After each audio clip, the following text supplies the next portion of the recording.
diputada del PRO. Ustedes saben que María Eugenia es también la presidenta de la Fundación Pensar. Hay todo un relanzamiento, tanto de la fundación como el partido, que está, bueno, Macri volvió a asumir el rol más importante después de algunas épocas de indefiniciones, que me parece que suman a un momento de la política muy, muy interesante. Por suerte la tenemos en línea. María Eugenia, Gustavo Noriega del programa de Luis Majul te saluda. ¿Cómo te va? ¿Qué tal, Gustavo? ¿Cómo estás? Buenas tardes a vos y a todo el equipo. Buenas tardes, muchas gracias por estar charlando un ratito con nosotros. Vamos a hablar de política, por supuesto. Es muy difícil hablar de política y no arrancar con el tema del momento, que es la situación de Alberto Fernández, el último presidente, no solo en esa cosa personal, sórdida, y aberrante que estamos conociendo, sino también el tema de los seguros. ¿Cuál es tu mirada, María Eugenia, sobre todas estas revelaciones? Creo que los últimos acontecimientos terminan de confirmar algo que los argentinos sentíamos cada vez más, ¿no? Que estuvimos ante los últimos 4 años el peor presidente desde el regreso de la democracia. Sin duda es el peor presidente, un presidente mentiroso, que nos mintió en la cara varias veces, un presidente que llevó a la Argentina a sumar 3,5 millones de pobres, 1.800.000 personas que no comen. Ese es el legado de Alberto Fernández, 200% de inflación. Pero como si esto fuera poco, que además de que nos mintió, nos dejó un país peor, además corrupto y además violento. Entonces creo que realmente no le falta nada, no le falta nada. De todo lo que podíamos esperar de un mal presidente, creo que ha cumplido todo. Y yo lo único que espero son 2 cosas. Y ya no ni siquiera como dirigente del PRO, como alguien que vive en Argentina y que quiere a su país. 2 cosas espero. Primero, que no los voten nunca más. No solo a él, sino al espacio político que lo puso en ese lugar. Porque ni siquiera fue un dirigente que reunió los votos por sí mismo. Tuvo los votos que Cristina le quiso dar para ocupar en ese lugar. Y todo el kirchnerismo fue cómplice de él durante estos 4 años, integrando su gabinete, manejando organismos del Estado. En ningún momento decidieron renunciar a ese gobierno porque les diera vergüenza las cosas que hacía.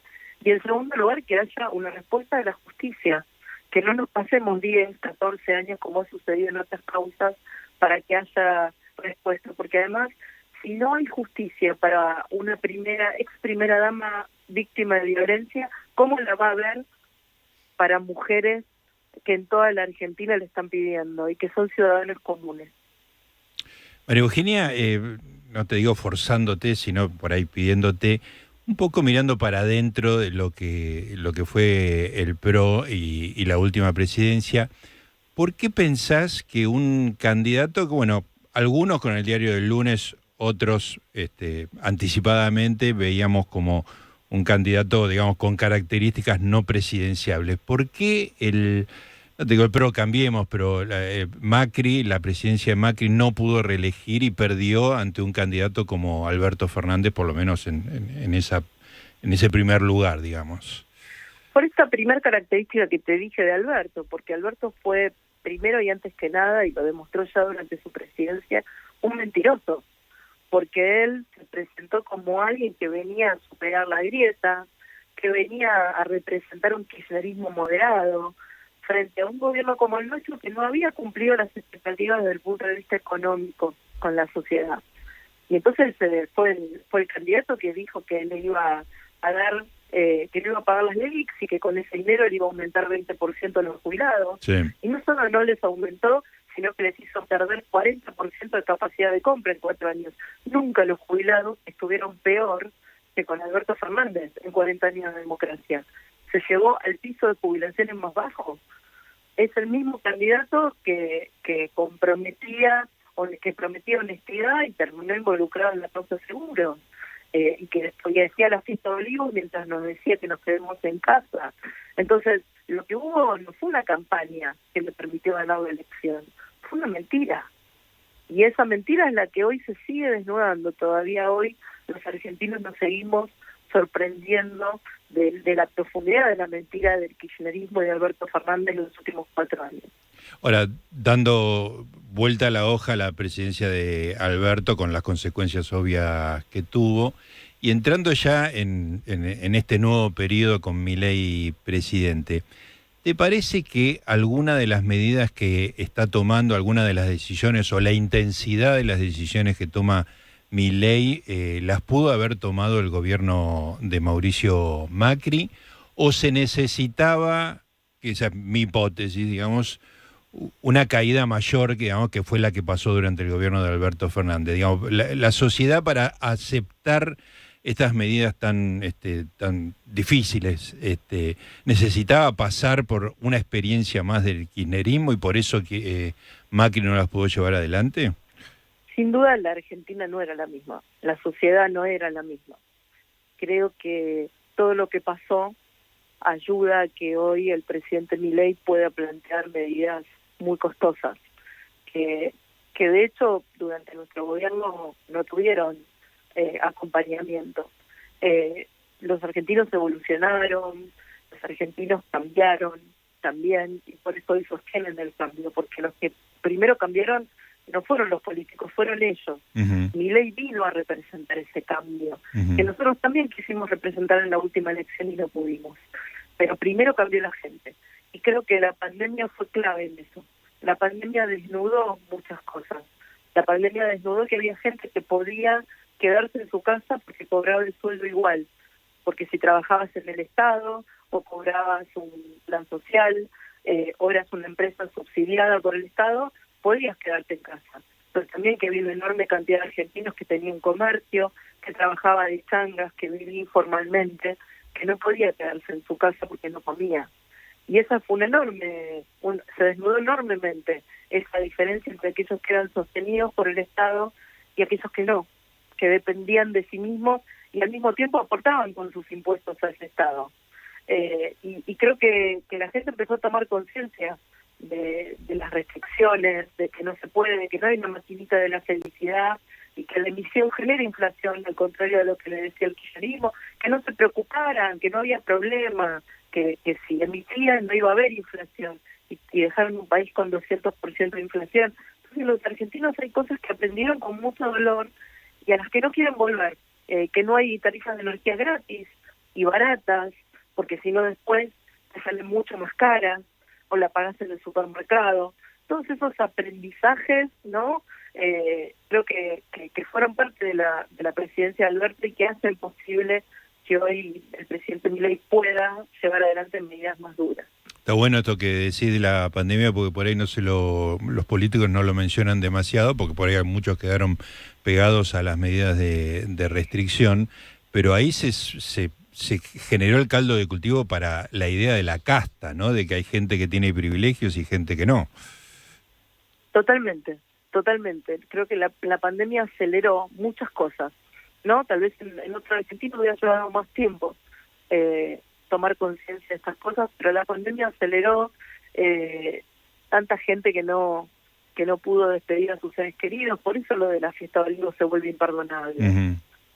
Porque no, la contracara de eso era gente sola, muriendo sola, ¿no? Y sus hijos sin poder ir a verla, su esposo, su esposa, en una habitación de hospital muriendo sola y siendo enterrada sola.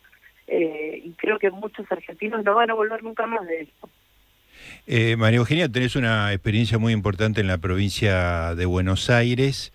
¿Cómo explicás el triunfo de Kicillof en las últimas elecciones, la reelección de Kicillof, y qué perspectivas le ves a la provincia en el futuro, ya sea eleccionariamente o como en su desarrollo?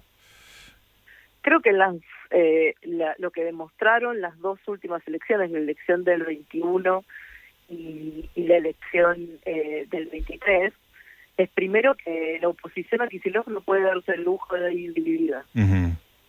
¿No? Y sobre todo el triunfo del 23 se explica mucho por la división de la oposición, no por una buena gestión de Axel Kicillof. Y creo que es un error que no podemos volver a cometer. Y lo segundo que está pasando, justamente hoy lo hablaba con Hernán Lacunza, es Kicillof pudo sostener salarios equivalentes a la inflación y pudo gastar en viajes de egresados, y a pesar de que no hizo ninguna reforma estructural que mejorara la provincia, pudo hacer populismo los últimos 4 años porque tenía las transferencias de recursos que le hacía Alberto, Claro. a las que lo obligaba Cristina. Ahora que como el resto de los gobernadores se ve obligado a gobernar sin un Papá Noel que le lleve plata todos los meses, ahora los salarios están por debajo de la inflación, ahora está haciendo el ajuste, ahora se está endeudando. Digo, ahora hace lo que el resto de los gobernadores ha tenido siempre que hacer, lo que yo tuve que hacer cuando era gobernadora. Entonces vamos a ver qué tipo de gestión le ofrece a los bonaerenses cuando tiene que gobernar sin plata. Como tuvimos que gobernar Claro, la mayoría. efectivamente. María Eugenia, ¿qué mirada tenés sobre el rol del PRO en este momento, en esa situación un poco a caballo de ser oposición y apoyar muchas de las ideas del oficialismo? ¿Es una posición Sí. cómoda o incómoda esa? Yo creo que hoy tenemos que aceptar primero el resultado electoral, ser democráticos, ser republicanos nos obliga primero a ser democráticos, ¿no?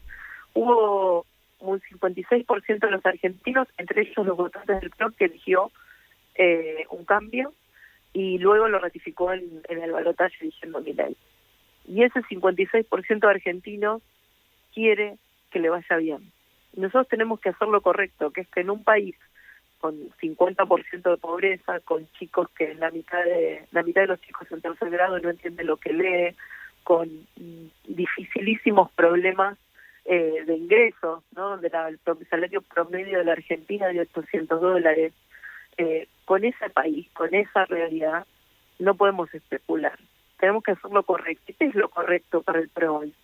Lo correcto es apoyar el rumbo económico del gobierno, donde más allá de matices, creemos que el camino es el correcto, el camino es que haya déficit fiscal cero, el camino es bajar la inflación, el camino es que vuelva el crédito, que se le devuelva al sector privado, recursos bajando impuestos, ese es el camino, y ese es el camino que queremos apoyar.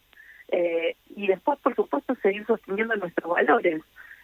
Hay cosas en las que no pensamos como el gobierno, no creemos en el ataque a los periodistas, hemos defendido siempre la libertad de expresión. No creemos en eso, no vamos a cambiar, no nos vamos a poner a atacar periodistas porque apoyamos al gobierno. No creemos en una ampliación de la Corte Suprema si el gobierno viniera a tratar de instalar ese debate. No creemos en apelaciones exteriores con el mundo donde haya un presidente que vaya a un país y no vea al presidente de ese país. Creemos que hay que tener relación con China, creemos que hay que tener relación equilibrada también con Estados Unidos, porque los dos son importantes para la economía argentina. Y esas banderas y esa mirada de la Argentina, creemos que la gestión importa, que no puede haber kirchneristas en el gobierno, porque no va a haber cambio si en lugares estratégicos del gobierno sigue habiendo kirchnerismo. Creemos que está muy bien lo que está haciendo el secretario de Educación y con el programa de alfabetización, creemos que es muy bueno, la ministra Petovelo desarmando toda una estructura mafiosa de intermediación de los programas sociales, o el escándalo de las pensiones no contributivas. Digo, todo eso lo vamos a apoyar. Entonces, eso es para nosotros hacer lo correcto, apoyar donde queremos que el gobierno esté actuando bien, y ayudar a un gobierno políticamente débil en el Parlamento y en las gobernaciones, pero marcar aquello donde no estemos de acuerdo. María Eugenia, mencionaste la ampliación de la Corte Suprema. Lijo en particular, digamos, sin ampliación, Lijo en particular, ¿ya tenés una posición tomada al respecto? Yo no lo voy a tener que votar, digamos. Claro, no sos senadora, claro. Lo votan los senadores. Ahí Mauricio ha dicho públicamente que cree que no debería proponerse una persona que genere tanto debate. Yo en mi caso particular, y lo he dicho más de una vez, como gobernadora tuve una buena experiencia con Ariel Lijo. La pelea contra el narcotráfico, la justicia provincial no avanzaba en lo suficiente, y yo me reuní con todos los jueces federales de capital y de provincia para trabajar en conjunto, para entrar en barrios donde no podíamos entrar, para investigar bandas que la justicia provincial no avanzaba y no quería investigar, y hubo varios que me respondieron muy bien, Alicia Vélez una en San Martín, y Ariel Lijo fue otro, y gracias a las investigaciones y al trabajo que yo durante su juzgado pudimos sacar a muchos narcos de Villa Itatí en Quilmes. y yo lo tengo que decir públicamente, porque si no, no estaría siendo honesta.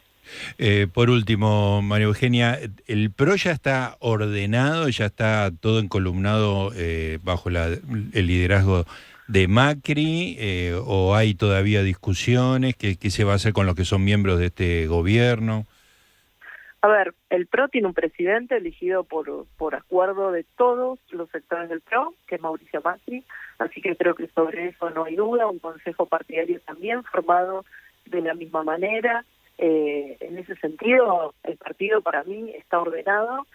Aquellas personas que forman parte del gobierno y son del PRO, forman parte del gobierno a título personal, no somos un gobierno de coalición, nosotros no gobernamos. Sí, por supuesto, desde el Congreso hacemos todo lo posible para que no haya obstáculos hacia el gobierno, para que no se le pongan ruedas en el camino y para apoyar las cosas que creemos que el gobierno propone que está bien, como hicimos con la ley de bases, como empujamos ayer en el Congreso una propuesta del gobierno de la base de datos genéticos para violadores, que había propuesto la ministra Bullrich. O sea, los proyectos del Ejecutivo que están bien, los vamos a acompañar y los vamos a defender como si fueran propios porque son buenos para la Argentina. Tengo, para terminar ahora sí, una pregunta personal / política. ¿Cómo está tu relación con Horacio Larreta? Más allá de lo político y que hoy tal vez no tenemos la misma mirada sobre qué tiene que hacer el PRO en relación al gobierno de Milei, no compartimos la misma mirada. Horacio es un amigo y ha sido parte de mi vida durante más de 20 años, y yo de las suyas. De hecho, ayer a la noche fui a cenar con su mujer. La verdad es que tenemos una muy buena relación personal y la vamos a seguir teniendo, porque yo soy de Boca y tengo amigos que son de River, y salimos a comer y nos llevamos muy bien, y aunque hoy no pensemos igual con Horacio, yo tengo un profundo respeto y mucho cariño por él y eso no va a cambiar. Muchísimas gracias, María Eugenia Vidal. Gracias a ustedes, que tengan buena tarde. Igualmente para vos, María Eugenia Vidal, diputada del PRO, presidenta de la Fundación Pensar. Estamos en el Observador 107.